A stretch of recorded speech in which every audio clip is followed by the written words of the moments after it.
Welcome back, guys. Today is another therapy day. So Savannah's going to tell us all about how her therapy appointment went.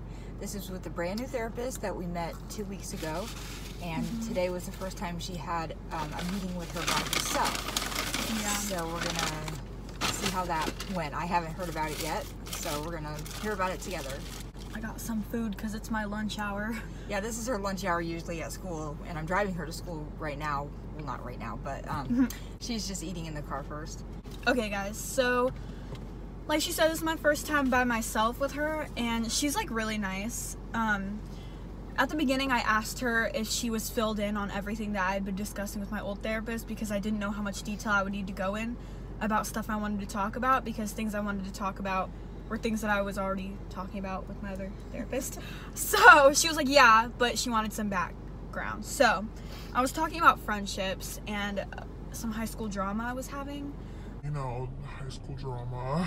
And so I kind of told her stuff that was going on and what had started it from like all the way from junior year, what started all this stuff that's been going on. Basically, one of my friends and I had a fallout. We're not friends anymore, and I don't know, I was just talking to her about it and telling her everything that was going on, and we've only had a week and a half of school, and so much has happened already. Like, we've had a terrible start to the school year as far as like socially like it goes. Me and this friend have had problems for a long time. I'm not gonna say her name or anything, and if you like, don't try to figure who she is out and send hate or anything, okay? I'm just saying that as a disclaimer. So don't send hate to anyone. But basically, we had a lot of arguments and things were awkward between us. I don't know, I just told her everything that was going on, and she said that she's proud of me for, like, it seems like I'm really good at trying to listen to other people's perspectives, and I'm empathetic in that way, and it seems like I really do have really good qualities, and like I have a good, like I'm a good friend, you know, and I really try. And this girl was talking about me behind my back, but like not even really behind my back. She was right next to me and I heard every word she said. And she told me, like, she was giving me advice on how to handle that, because I was like, I don't know what to do. Do I take it to the school? Do I take it to the teacher? Do I confront her? But confronting her in the past hasn't worked because she doesn't listen, you know. So I decided that that's not really a good idea. Do I just pretend it doesn't bother me? And she was just saying that, like, I have to think about, like, yeah, confronting her would feel better in the moment, but what would feel better in the long run? Like, what would actually help my situation, you know? And obviously I've already kind of figured out that confronting her wouldn't do anything.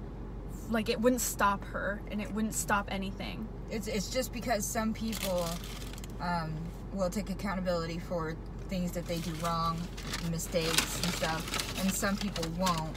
And Savannah is one of those people that always takes accountability for her actions and apologizes and feels guilty and knows the parts that she has played to whatever it is that they did wrong. She accepts the fact that, yeah, I did that, that was dumb, that was a mistake. Yeah. And then there are some people in the world who just literally think they did nothing wrong, and there's nothing you can do to convince them that they need to apologize for something or whatever. And she said that's a really good quality, in that she's noticed by everything I've said that I'm very self-aware, and like I'm stealing a fry. I'm just aware, and that not a lot of people my age have that type of awareness and are able to be like, yeah, I did that wrong, like, and understand, like, yeah, that was wrong, you know, and like be able to say it out loud.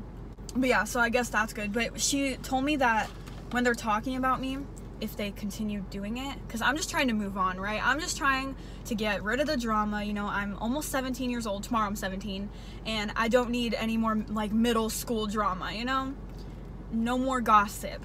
So she was like, whenever they say that stuff, she's like, you know that's not true about you. Because I was telling her how it does get to me, and I'm like, am I actually a bad person? Am I this bad? Whatever. She was like, you need to think about all the evidence that you're not that person. Oh, yeah. And keep flooding your OCD and anxiety that's telling you you are that person with the thoughts like that say that you aren't. That's good. Because you know you're not that person. That's a good and idea. That can help you when you're trying to ignore them. And, you know, we were like, she said I could like write it down really quick how I'm feeling, just like to keep chart. And she also said if you needed to, if they're talking about you and you can't handle it, you could just like go to the teacher and be like, hey, I need to go to the bathroom, or hey, I need to get out of the classroom for a second, you know, just to like get away.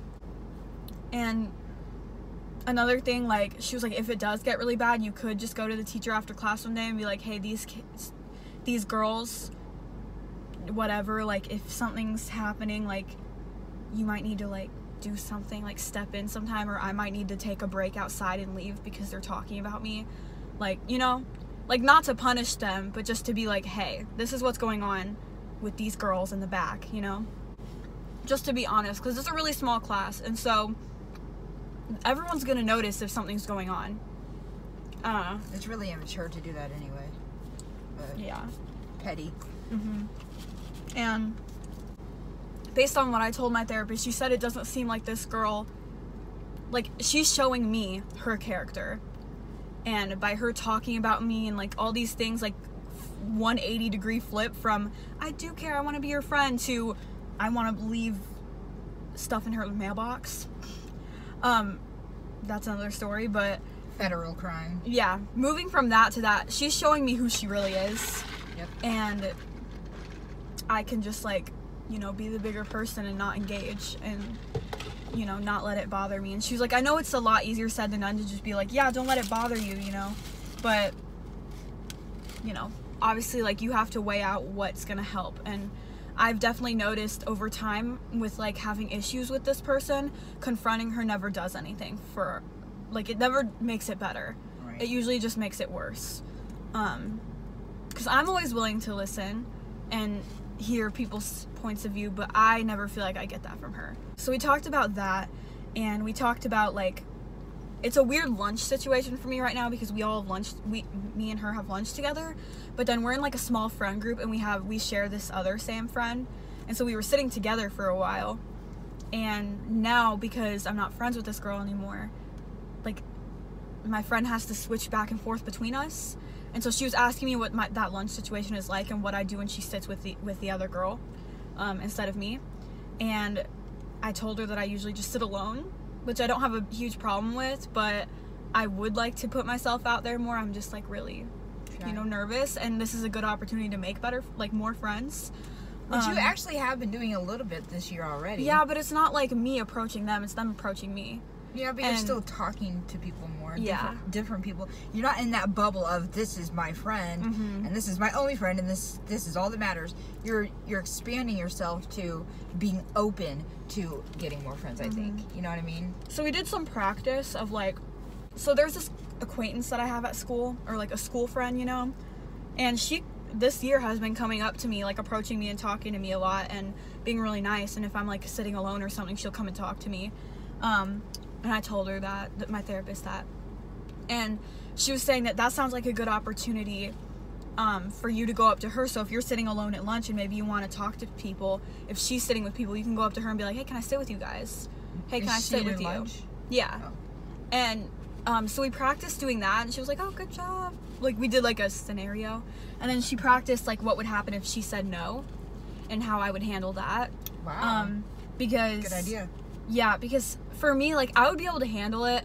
Honestly, part of me would probably be happy because I even told her this, I'm the type of person that, I'm an introvert, which means that you thrive alone. And talking to people, especially people that if it's someone that I know for a long time, like, if I'm talking to my mom, I don't get exhausted from talking to her after 5 minutes. But if I'm talking to someone that I just know in school, after a few minutes, I'm like, okay, you're draining me. I'm exhausted. I need to go sit and play on my phone and listen to music. Like, the thing I need is, to be it's alone. also not them. It's us. I'm not saying that I don't like you personally. It's nothing against these people.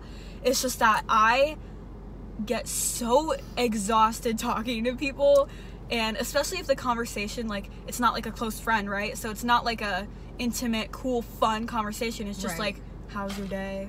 Yeah. And I'm just like, okay, I need to be alone for a second. So that's why I'm, like, nervous about talking to people too, is because you have to be committed and you have to talk to them. And so yeah, I said that if she said no, it wouldn't be a huge deal, but I did also tell her that it would make me feel a little bit anxious, like, oh, she doesn't want to talk to me, she doesn't like me. That would be a bad feeling. But then we talked about, like, obviously she does, because she's been approaching me all week, last week. And she's been coming to me. So she would probably reciprocate well if I came up to her. And even if she said no, it doesn't mean she doesn't like me. Maybe she just Is she in like, your choir class? Is she the girl? yeah, she's in my choir, she's in my PE, she's in my lunch. So we have 3 hours in a row together. Oh, okay. She's more outgoing and extroverted and bubbly. And that's, my therapist also said that's a good combination of friendship. Yeah, it's a really good opportunity, because then I could, because she's talking to other people, and if I'm talking to her, it could make me included, because she could be like talking to them, and I'm already in the conversation because I'm talking to her, you know? Yeah. Which has already kind of happened. She has a lot of friends in like my choir class, and I'm usually quiet. But if she's talking to someone and I'm talking to her, then I'm already in the conversation, you know? And I also told her, like, feels better to me. Like, I don't really know what a real friend feels like very much. Like, I do, but only sometimes. Like, I only have a couple friends that are really, really good friends. And so, like, when it's weird to me being around people like this, like my acquaintance at school who's super positive and happy all the time. Well, not happy all the time, but, like, she'll come up to me and give me a compliment, you know, and be nice to me, instead of coming up and be like, you look dumb today, like how my other friends are. But and like this old friend, well, what I'm saying, personality. yes, my old friend that I just said I'm done with, she would go for things that she knows I'm insecure about, you know. But then I have like Tanner, who, that is just our friendship. He's a sarcastic person, and he's also nice. There's a good balance. He's nice to me and validates me, but then also sometimes he's like, oh, you look ugly today. But, like, I know, because I know him so well, I know he's joking. Yeah. And you just have to have that vibe from someone. Yeah, because it's person to person. It depends, you know, if one person says you look ugly today and another person says it, but they're two totally different type of people, you know, it's not going to work for one person, but one person it could. But these school friends, they're just nice to each other. And that's, like, it sounds so sad that I don't really understand that feeling. But it's so strange to me how, like, some friends just never make fun of each other, and they're just always lifting each other up, giving each other compliments, being so nice to each other. I feel like I've barely had that in my life. Barely. You kind of were a magnet to awful people. Like, I do have, you know, sometimes, like, I have a couple close friends that are really nice, and Tanner, as much as he makes fun of me, it's like out of love, and you can always tell when someone's doing it out of love, because he also has that balance of being nice to me, and actually when he knows I'm really upset, he does want to try to help make me feel better. Shout out to Tanner, you're probably watching this. He also always, you're dumb.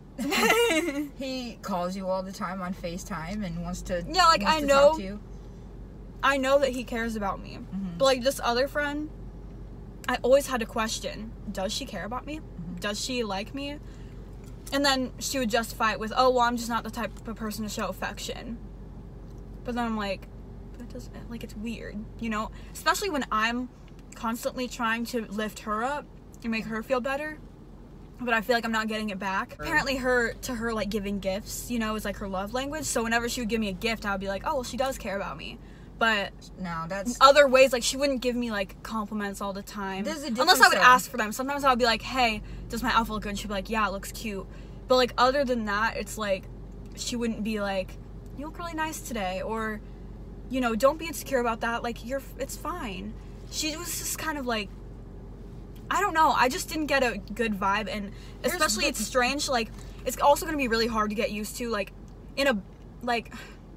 with these new friends at school, they're so positive. They're so positive that it's strange, because, like, I'm used to being around people that are like, oh, I hate school, I hate this class, I hate all those people, look at those people, making fun of them.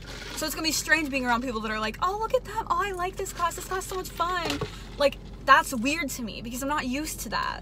And, like, it wasn't always like that. Like, she's not, like, straight out mean usually, but, you know, like, you should listen to your gut. And, like, I always felt like she really has stuff against me, and she doesn't agree with me on a lot of things. And it really came out when we argued, because she went straight from, no, I do care about our friendship, to you're this, you're that, talking behind my back, all that stuff. So it's like, so you did feel that way about me the whole time, and when I asked you, you lied to me, you know? And, like, I knew you were lying, but I let it go because you said you weren't, you know? What else did you tell the therapist that you maybe got good advice about or something? I don't know. I'm just gonna start like taking notes throughout my day. Like, before I approach one of my friends to talk to them how I'm feeling, and then after I do it, if I'm feeling anxious or calm, and then like, you know, trying to like tell myself positive affirmations, because usually I'm like, oh my god, I'm a terrible person. That's good. It was a good idea. I mean, since you like to do quick little short things anyway, that might be a good thing for you. Did you agree with that? And she said I can do it on my phone, which is where I like to do it. Yeah. Because when I'm at school, in the middle of the hallway, I'm not going to pull out a big notebook and be like, That's probably why your phone memory is full. You have so many notes. I have like 1,000 notes in my phone. You should probably go through and delete some of those. But yeah, we talked a lot about friendships, which is what I usually talk about. And yeah, it's really sad that it's strange to me when I'm around people that are uplifting. I just feel like no one's like that. And I did not know that friendships could be like that, where you're in a friendship and people are just happy to be at school and happy to be around people and happy and like not making fun of people all the time and judging people. And when I get sucked into those friendships, it makes me that way and it brings out the worst in me. But now it's like, it's going to be strange shifting from negative energy to positive energy, you know? It's a great thing, though. I'm glad that... It's going to be a hard change, though. It's going to be different, but I'm a pessimist, too. And these people are optimists. Well, this started at the beginning of the senior year, so now maybe you can have a really good senior year, you know? Yeah. And, you know, now that I have, like, a huge part of my life gone, like a person that was such a big part of my life, I can open myself up to more people. True. Which, again, like she said too, and it's gonna be like kind of a hard thing to get used to, but it'll get easier as it goes on, you know? So. Bus. I think that's everything.